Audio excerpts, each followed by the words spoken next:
오늘은 우리가 많이 들어봤던 건강 상식, 바로 공복 운동에 대해 이야기해 보려 합니다. 혹시 이런 말 들어보신 적 있으신가요? 아침에 공복 상태로 운동하면 지방이 더 잘 탄다라던가, 속이 비어 있을 때 유산소를 하면 살이 더 빠진다는 말을요. 왠지 과학적으로 들리는 말이죠. 하지만 정말 그런 걸까요? 오늘은 이 공복 운동에 대해 장점, 단점 그리고 주의할 점까지 하나하나 차분히 살펴보겠습니다. 먼저, 공복 운동은 왜 시작되었을까요? 이 개념은 지방 연소 원리에서 비롯됐습니다. 식사를 하지 않아 혈당과 인슐린 수치가 낮은 상태에서 운동을 하면 몸에 저장해둔 지방을 에너지원으로 사용하게 된다는 거죠. 그래서 일부 보디빌더나 체중 감량을 원하는 사람들이 공복 운동을 선호하게 되었는데요. 이것이 어느 순간 대중적으로 퍼지면서 다이어트의 비법처럼 알려지기 시작했습니다. 그럼 과연 실제로 효과가 있을까요? 공복 운동에는 몇 가지 장점이 있습니다. 우선, 인슐린 수치가 낮은 상태에서는 우리 몸이 탄수화물보다 지방을 더 많이 에너지원으로 사용합니다. 특히 아침에 가볍게 걷거나 조깅 같은 낮은 강도의 유산소 운동을 할 때 지방 연소율이 조금 더 높게 나타나는 경향이 있어요. 또한 아침 공복 운동은 하루를 상쾌하게 시작하는 데 도움이 됩니다. 기분 전환, 스트레스 해소, 집중력 향상에도 좋은 영향을 준다는 연구들도 있습니다. 하지만 장점만 있는 건 아닙니다. 공복 운동에는 분명한 단점도 존재합니다. 가장 큰 문제는 에너지원 부족입니다. 식사를 하지 않은 상태에서는 강도 높은 운동을 할 경우 몸의 부담이 커질 수 있습니다. 지방만 사용하는 게 아니라 필요할 경우 근육까지 에너지원으로 쓰게 됩니다. 즉, 근손실이 생길 수 있는 거죠. 그리고 공복 상태에서는 저혈당 증상이 나타날 수도 있습니다. 어지럽고 속이 울렁거리고 심하면 쓰러질 수도 있어요. 특히 당뇨가 있는 분들이나 혈압이 낮은 분들, 위장이 약한 분들에게는 공복 운동이 위험할 수 있습니다. 공복 운동으로 위산 분비가 늘어나 속쓰림이나 위염이 심해질 수도 있고요. 그럼에도 불구하고 공복 운동이 잘 맞는 사람도 분명 있습니다. 예를 들어 아침에 일어나서 속이 비어 있어도 무리 없이 움직일 수 있고 짧고 가벼운 운동을 즐기는 분이라면 오히려 하루를 활기차게 시작할 수 있는 방법이 될 수 있죠. 단, 운동이 끝난 후에는 꼭 충분한 영양 보충이 필요합니다. 단백질과 복합 탄수화물을 섭취해 몸에 필요한 에너지를 채워줘야 해요. 자, 그럼 여기서 가장 중요한 질문으로 돌아가 볼까요? 공복 운동은 건강에 좋은가요? 답은 사람에 따라 다르다입니다. 누군가에겐 잘 맞을 수 있지만 또 다른 누군가에겐 오히려 해가 될 수 있어요. 운동을 아침에 해야 할지, 식사 후에 해야 할지보다 중요한 건 내 몸에 맞는 루틴을 찾는 겁니다. 공복이든 식후든 무엇보다 중요한 건 꾸준함이에요. 지속 가능한 운동 습관이 건강을 지키는 가장 강력한 방법입니다. 혹시 아침 운동을 시작해보고 싶으시다면 가볍게 걸으며 몸의 반응을 먼저 체크해보세요. 그리고 괜찮다면 조금씩 운동 강도를 높여가도 좋습니다. 무리하지 않고 나에게 맞는 속도로 오늘도 건강하게 하루를 시작해보세요. 지금까지 아침 공복 운동, 정말 건강에 좋을까에 대해 함께 이야기 나눠봤습니다. 편안한 하루 보내세요. 감사합니다. 오늘은 우리가 많이 들어봤던 건강 상식, 바로 공복 운동에 대해 이야기해 보려 합니다. 혹시 이런 말 들어보신 적 있으신가요? 아침에 공복 상태로 운동하면 지방이 더 잘 탄다라던가, 속이 비어 있을 때 유산소를 하면 살이 더 빠진다는 말을요. 왠지 과학적으로 들리는 말이죠. 하지만 정말 그런 걸까요? 오늘은 이 공복 운동에 대해 장점, 단점 그리고 주의할 점까지 하나하나 차분히 살펴보겠습니다. 먼저, 공복 운동은 왜 시작되었을까요? 이 개념은 지방 연소 원리에서 비롯됐습니다. 식사를 하지 않아 혈당과 인슐린 수치가 낮은 상태에서 운동을 하면 몸에 저장해둔 지방을 에너지원으로 사용하게 된다는 거죠. 그래서 일부 보디빌더나 체중 감량을 원하는 사람들이 공복 운동을 선호하게 되었는데요. 이것이 어느 순간 대중적으로 퍼지면서 다이어트의 비법처럼 알려지기 시작했습니다. 그럼 과연 실제로 효과가 있을까요? 공복 운동에는 몇 가지 장점이 있습니다.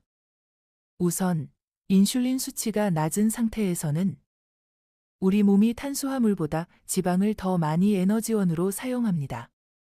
특히 아침에 가볍게 걷거나 조깅 같은 낮은 강도의 유산소 운동을 할 때 지방 연소율이 조금 더 높게 나타나는 경향이 있어요. 또한 아침 공복 운동은 하루를 상쾌하게 시작하는 데 도움이 됩니다. 기분 전환, 스트레스 해소, 집중력 향상에도 좋은 영향을 준다는 연구들도 있습니다. 하지만 장점만 있는 건 아닙니다. 공복 운동에는 분명한 단점도 존재합니다. 가장 큰 문제는 에너지원 부족입니다. 식사를 하지 않은 상태에서는 강도 높은 운동을 할 경우 몸의 부담이 커질 수 있습니다. 지방만 사용하는 게 아니라 필요할 경우 근육까지 에너지원으로 쓰게 됩니다. 즉, 근손실이 생길 수 있는 거죠. 그리고 공복 상태에서는 저혈당 증상이 나타날 수도 있습니다. 어지럽고 속이 울렁거리고 심하면 쓰러질 수도 있어요. 특히 당뇨가 있는 분들이나 혈압이 낮은 분들, 위장이 약한 분들에게는 공복 운동이 위험할 수 있습니다. 공복 운동으로 위산 분비가 늘어나 속쓰림이나 위염이 심해질 수도 있고요. 그럼에도 불구하고 공복 운동이 잘 맞는 사람도 분명 있습니다. 예를 들어 아침에 일어나서 속이 비어 있어도 무리 없이 움직일 수 있고 짧고 가벼운 운동을 즐기는 분이라면 오히려 하루를 활기차게 시작할 수 있는 방법이 될 수 있죠. 단, 운동이 끝난 후에는 꼭 충분한 영양 보충이 필요합니다. 단백질과 복합 탄수화물을 섭취해 몸에 필요한 에너지를 채워줘야 해요. 자, 그럼 여기서 가장 중요한 질문으로 돌아가 볼까요? 공복 운동은 건강에 좋은가요? 답은 사람에 따라 다르다입니다. 누군가에겐 잘 맞을 수 있지만 또 다른 누군가에겐 오히려 해가 될 수 있어요. 운동을 아침에 해야 할지, 식사 후에 해야 할지보다 중요한 건 내 몸에 맞는 루틴을 찾는 겁니다. 공복이든 식후든 무엇보다 중요한 건 꾸준함이에요. 지속 가능한 운동 습관이 건강을 지키는 가장 강력한 방법입니다. 혹시 아침 운동을 시작해보고 싶으시다면 가볍게 걸으며 몸의 반응을 먼저 체크해보세요. 그리고 괜찮다면 조금씩 운동 강도를 높여가도 좋습니다.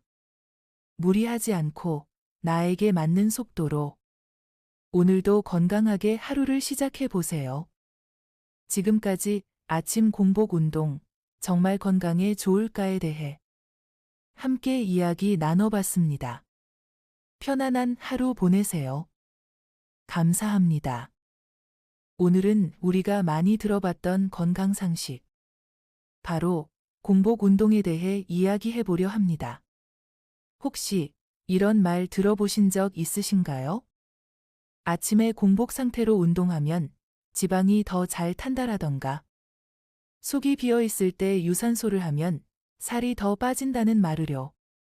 왠지 과학적으로 들리는 말이죠. 하지만 정말 그런 걸까요? 오늘은 이 공복 운동에 대해 장점, 단점 그리고 주의할 점까지 하나하나 차분히 살펴보겠습니다. 먼저, 공복 운동은 왜 시작되었을까요? 이 개념은 지방 연소 원리에서 비롯됐습니다. 식사를 하지 않아 혈당과 인슐린 수치가 낮은 상태에서 운동을 하면 몸에 저장해둔 지방을 에너지원으로 사용하게 된다는 거죠. 그래서 일부 보디빌더나 체중 감량을 원하는 사람들이 공복 운동을 선호하게 되었는데요. 이것이 어느 순간 대중적으로 퍼지면서 다이어트의 비법처럼 알려지기 시작했습니다. 그럼 과연 실제로 효과가 있을까요? 공복 운동에는 몇 가지 장점이 있습니다. 우선, 인슐린 수치가 낮은 상태에서는 우리 몸이 탄수화물보다 지방을 더 많이 에너지원으로 사용합니다. 특히 아침에 가볍게 걷거나 조깅 같은 낮은 강도의 유산소 운동을 할 때 지방 연소율이 조금 더 높게 나타나는 경향이 있어요. 또한 아침 공복 운동은 하루를 상쾌하게 시작하는 데 도움이 됩니다. 기분 전환, 스트레스 해소, 집중력 향상에도 좋은 영향을 준다는 연구들도 있습니다. 하지만 장점만 있는 건 아닙니다. 공복 운동에는 분명한 단점도 존재합니다. 가장 큰 문제는 에너지원 부족입니다. 식사를 하지 않은 상태에서는 강도 높은 운동을 할 경우 몸의 부담이 커질 수 있습니다. 지방만 사용하는 게 아니라 필요할 경우 근육까지 에너지원으로 쓰게 됩니다. 즉, 근손실이 생길 수 있는 거죠. 그리고 공복 상태에서는 저혈당 증상이 나타날 수도 있습니다. 어지럽고 속이 울렁거리고 심하면 쓰러질 수도 있어요. 특히 당뇨가 있는 분들이나 혈압이 낮은 분들, 위장이 약한 분들에게는 공복 운동이 위험할 수 있습니다. 공복 운동으로 위산 분비가 늘어나 속쓰림이나 위염이 심해질 수도 있고요. 그럼에도 불구하고 공복 운동이 잘 맞는 사람도 분명 있습니다.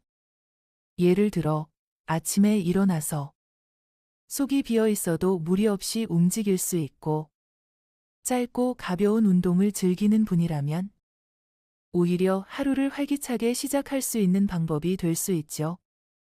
단, 운동이 끝난 후에는 꼭 충분한 영양 보충이 필요합니다. 단백질과 복합 탄수화물을 섭취해 몸에 필요한 에너지를 채워줘야 해요. 자, 그럼 여기서 가장 중요한 질문으로 돌아가 볼까요? 공복 운동은 건강에 좋은가요? 답은 사람에 따라 다르다입니다. 누군가에겐 잘 맞을 수 있지만 또 다른 누군가에겐 오히려 해가 될 수 있어요. 운동을 아침에 해야 할지, 식사 후에 해야 할지보다 중요한 건 내 몸에 맞는 루틴을 찾는 겁니다. 공복이든 식후든 무엇보다 중요한 건 꾸준함이에요. 지속 가능한 운동 습관이 건강을 지키는 가장 강력한 방법입니다. 혹시 아침 운동을 시작해보고 싶으시다면 가볍게 걸으며 몸의 반응을 먼저 체크해보세요. 그리고 괜찮다면 조금씩 운동 강도를 높여가도 좋습니다. 무리하지 않고 나에게 맞는 속도로 오늘도 건강하게 하루를 시작해보세요. 지금까지 아침 공복 운동 정말 건강에 좋을까에 대해 함께 이야기 나눠봤습니다. 편안한 하루 보내세요. 감사합니다.